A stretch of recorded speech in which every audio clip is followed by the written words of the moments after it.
最後一隻歌啦。咁咧，即係距離我上半年出咗嗰隻碟之後咧，其實最近都有隻新歌嘅。咁呢隻歌咧，叫做《日期》啦。其實就係、即係我自己係一個咧，其實好中意諗翻以前啲嘢嘅人嚟嘅。咁啊，無論開心又諗一大餐，唔開心都諗一大餐咁樣啦。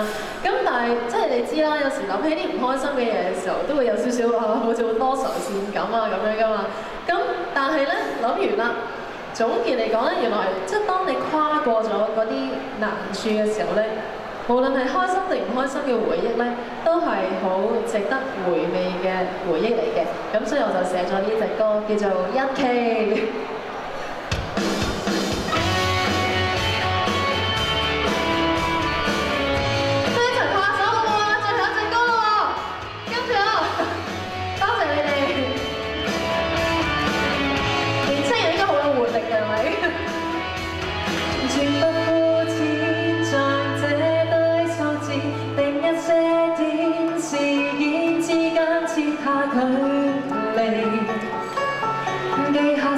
幾天，再等一天，事件出現，事件之間量化光陰變做日期，記下事情留念，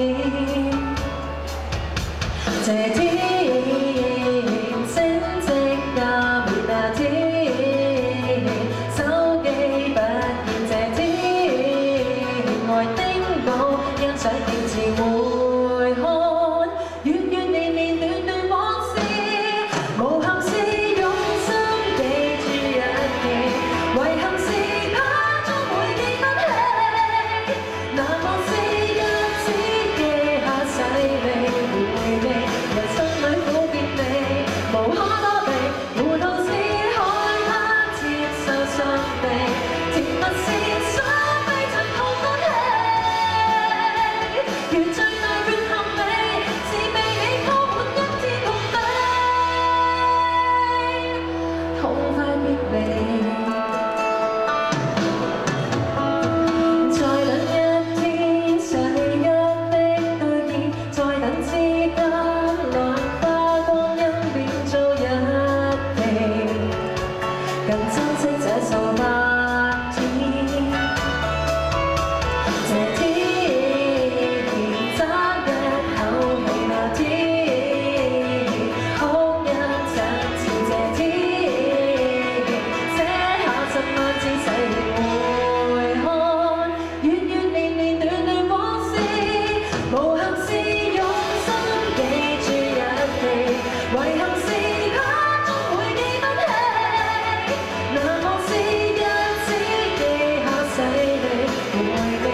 人生裏苦澀味，無可躲避，糊塗是害怕接受傷悲，甜蜜是想非曾痛不起，